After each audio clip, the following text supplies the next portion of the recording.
Buenos días amigos, hoy voy a responder en este vídeo a uno de los temas más preguntados por todos, tanto de la comunidad médica como del resto de la sociedad, y es la gran confusión que se genera en torno a comparar lo que es una guardia médica con el sistema de turnos de trabajo que otras profesiones tienen, por qué no son lo mismo y por qué no podemos hacer las mismas cosas que otros colectivos hacen al respecto.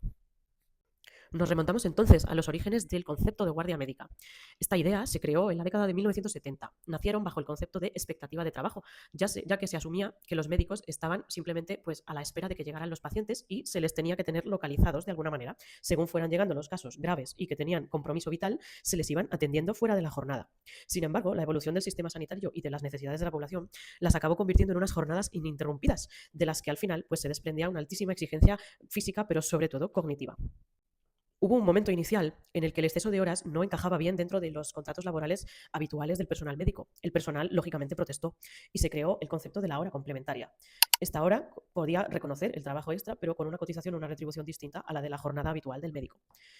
Hay una gran parte de la obligatoriedad y el sistema actual de guardias que tiene su asentamiento en normativas que son anteriores a la Constitución española.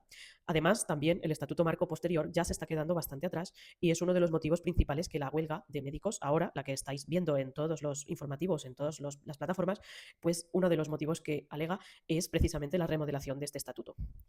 Frecuentemente me encuentro con muchas personas que creen o dicen que la guardia es un turno largo, pero yo les tengo que explicar algunas veces que no es la misma cosa. No es lo mismo cuando tú tienes un turno largo. Se establecen en muchas profesiones un sistema de libranzas, un sistema en el que los turnos rotan por la mañana, por la tarde, por la noche. Se respeta el máximo legal de horas semanales. Le puede ocurrir al cuerpo de policía, a los bomberos, a las industrias. También ocurre en otras profesiones relacionadas con la sanidad. Pero en los médicos, la guardia no puede sustituir a la jornada, sino que se añade a ella. El médico trabaja durante toda su mañana y en lugar de irse a su casa va a encadenar entre semana 17 horas más. Y si la guardia es de fin de semana, durará 24. Además, existe un vacío de aquellas que habíamos llamado horas complementarias. Legalmente no se consideran unas horas extra al uso. Al llamarse la administración, durante muchas décadas había esquivado todos los límites de la legislación laboral general al respecto.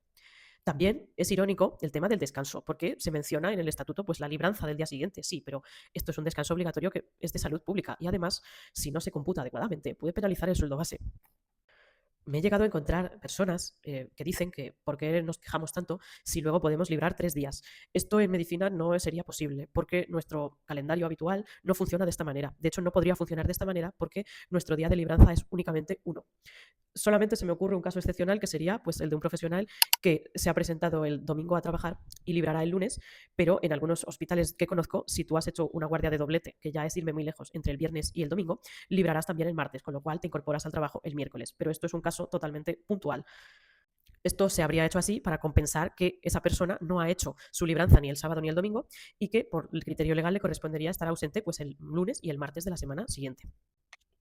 Toda la vida, el gran elefante en la habitación ha sido reconocer que este sistema es muy rentable para las administraciones porque se produce un enorme ahorro tanto en el personal como por la hora de sueldo. Y además, las cotizaciones tienen una trampa muy grande que veremos ahora. Lo primero es el evidente ahorro en personal. Para cubrir un servicio continuado de 24 horas con turnos normales, la administración necesitaría contratar como mínimo 3 médicos distintos para cubrir los 3 turnos y también los descansos correspondientes. Pero el sistema actual, con un solo médico que ya haya trabajado por la mañana, es suficiente.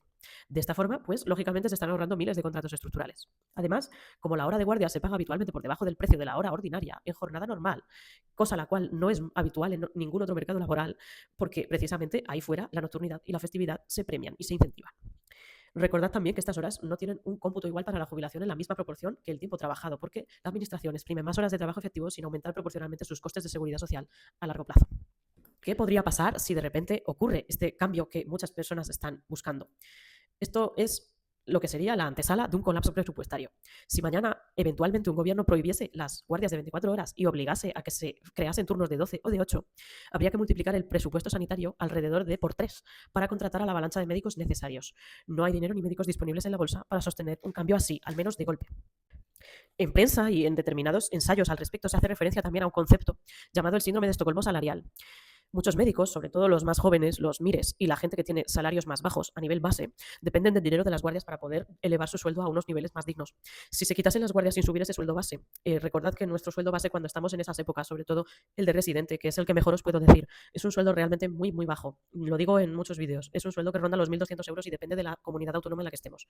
Esto también es muy importante tener en cuenta porque, por un lado, esta resistencia que nos encontramos la puede tener también el personal, porque el personal de repente se verá quitándose sus guardias habituales que antes les daban más dinero y no querrá quedarse con el sueldo base y no querrá multiplicar sus jornadas para poder llegar a lo mismo. No sé si me estoy explicando. El sistema ahorra dinero público, pero entre todos estamos pagando las consecuencias porque se producen innumerables errores médicos, sobre todo por la fatiga del personal. También hay costes intangibles, pero que al final, a la larga, acaban siendo más que notorios, sobre todo por los temas que siempre solemos hablar en mi canal: la depresión del personal, el síndrome de estar quemado por el trabajo. Si te ha gustado saber todas estas cosas, o por el contrario te ha disgustado porque creías que el escenario era mejor o más adecuado a las necesidades actuales, déjamelo saber en los comentarios. Me interesa mucho conocer tu opinión. El colectivo médico lleva muchos años denunciando situaciones como estas porque lo que antes funcionaba para una población concreta ahora ha cambiado y ya no podemos mirar al presente con los mismos ojos que mirábamos hacia épocas pasadas. Cuéntame tu experiencia, cuéntame tu opinión, si eres médico, que sepas que me tienes para todo tipo de consultas relacionadas con salud laboral, y ya me despido de vosotros hasta el siguiente vídeo. Cuidaros mucho y hasta la próxima.